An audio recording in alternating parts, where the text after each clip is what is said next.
Assalamualaikum warahmatullahi wabarakatuh. Waalaikumsalam warahmatullahi wabarakatuh. Perkenalkan, nama saya Sindirat Nasari, kelas 11 FL 2 dari SMK Negeri 1 Kepanjen. Di sini saya akan membacakan artikel tentang komponen-komponen utama komputer dan fungsinya.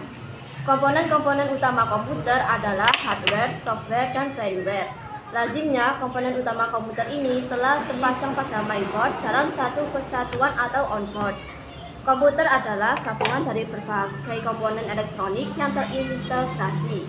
Agar dapat beroperasi dengan baik, komputer harus dilengkapi dengan komponen-komponen utamanya. Komputer juga dipahami sebagai sebuah alat elektronik yang berfungsi untuk memanipulasi informasi atau data, menyimpan, mengambil, dan mengolah data. Kendati begitu, ada pula komputer memerlukan komponen tambahan guna menambah performa kerjanya. Demikian seperti yang dilansir dari laman resmi Fakultas Teknik Universitas Pasundan. Berikut komponen utama komputer, yaitu yang pertama hardware. Disebut juga dengan perangkat keras. Hardware dalam sistem komputer adalah komponen yang dapat dilihat dan diraba. Komponen ini membentuk suatu kesatuan sehingga dapat digunakan dalam sistem komputer. Contoh hardware yaitu 1. Keyboard. Sebelum memasuki tahun 90-an, keyboard belum memiliki fasilitas yang lengkap. Kendati demikian, saat ini keyboard sudah memiliki perkembangan dengan adanya tombol tambahan seperti power down, CD player, dan connect internet. Bahkan ada pula keyboard yang tidak membutuhkan kabel dalam operasionalnya. Ini contoh gambarnya kabel tadi. 2. Mouse. Tidak hanya keyboard, mouse juga mengalami perkembangan yang pesat, mulai dari yang tanpa kabel hingga yang berjenis optik.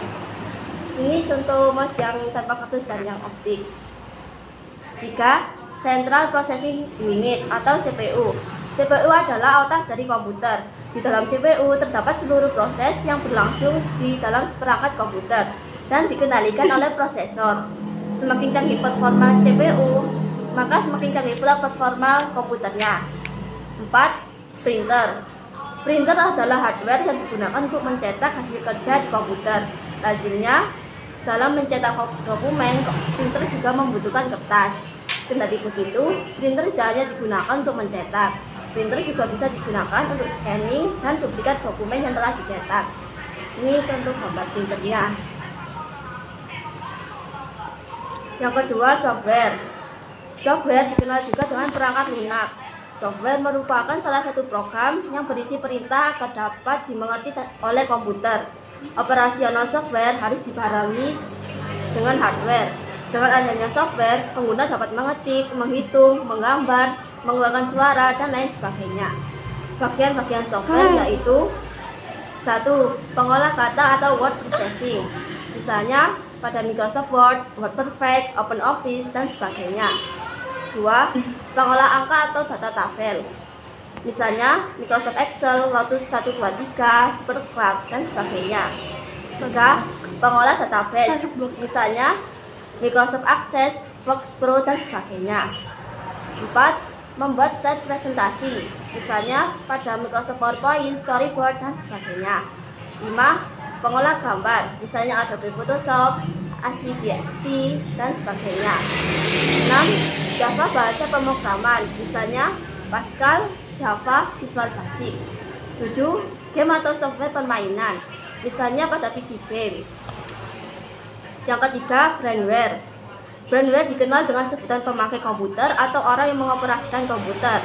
Bisa disebut juga user.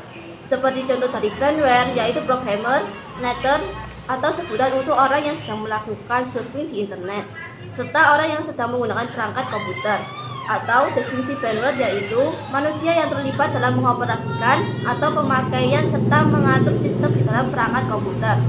Firmware memiliki 5 tingkatan, yaitu 1. Sistem analis. Analis adalah orang yang bertanggung jawab dalam merencanakan, menentukan, serta memberi rekomendasi sistem atau software apa yang cocok untuk kebutuhan bisnis perusahaan.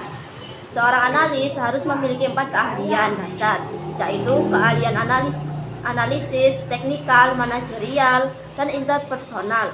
2. Programmer.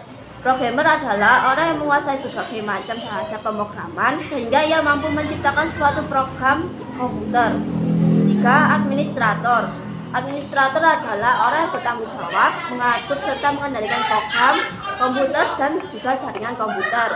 4. Operator. Operator adalah orang yang mengoperasikan komputer atau biasa disebut juga sebagai user. Operator hanya bisa menjalankan aplikasi komputer yang diperbolehkan oleh administrator. 5. Teknisi. Teknisi adalah orang yang bertanggung jawab memelihara komponen hardware, memperbaiki jika ada kerusakan hardware dalam sistem komputer. Sekian dari saya, Siti Nasari, kelas 11 FPL 2 dari SMK Negeri 1 Kepanjen. Apabila ada salah kata, saya mohon maaf. Wassalamualaikum warahmatullahi wabarakatuh.